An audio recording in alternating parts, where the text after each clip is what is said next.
Hello guys, once again it's Matt, and today we have another video. Thank you all the members, all the patrons. Make sure to subscribe and let's get into it. So yeah, two little things guys that I wanted to talk a little bit about today. The first thing is the new It's Fixed or an update 2.23126.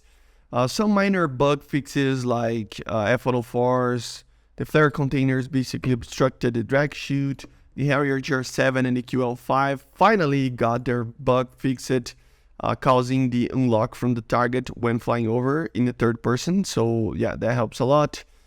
So yeah, just a lot of things here. Just some minor like bug fixes, nothing too major to be honest, but just for let you know. Okay.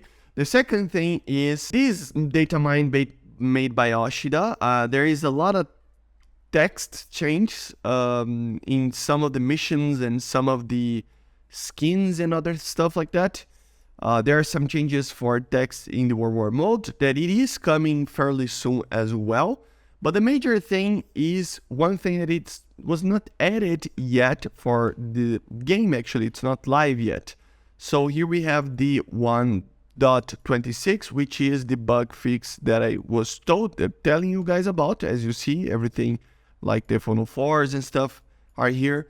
And then we have the .28 and 29 here that change something very interesting actually. Two types of missiles are getting better. So the 530's of the MatAWG and also the R-27's. So the Super 530D, the F and the 530E, they are getting a smaller drag coefficient as you see here. Like a very big change actually, 20%. And on some of them, a little bit less, and on others like 10%. In here, it's like 10%. In here, it's like about 10% as well. In here, it's like around 20%.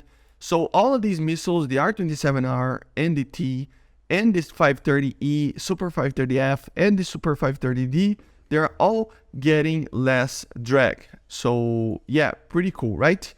Also, this Super 530D is getting a sustainer force increased. So not only it's going to have less drag, it is also going to have more power to the missile. So this is very, very interesting.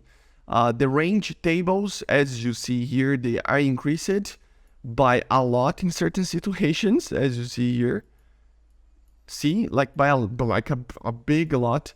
So yeah, these missiles are being like better. They're getting buffed, and in certain situations even twice the range for some reason. I don't know exactly how this works, but it is kind of a big buff, I think, for all these missiles. We don't have the range tables for the R-27's, but a decrease in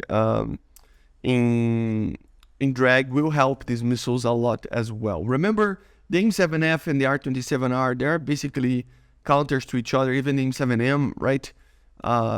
The AIM-7's, they would have a little bit more of a long-range engagement kind of situation, but the R-27's would turn better and have a better short-range kind of performance, right? So this helps a little bit to bridge that gap a little bit. Even though in the MiG-29 we already have the ER version, this helps a little bit to be a little bit more competitive with the normal one, especially if the Germans get the MiG-29, which they never got the T and the E's R-27. So yeah, that would be very cool. But basically this is it guys for the video. Very fun stuff. It is not live yet, so there's no reason to test it. We will need to wait a little bit. But once it's in the game, I will be testing out these changes if we can feel it or not. Okay guys? But I see you guys on the next one. Make sure to subscribe and bye. See ya.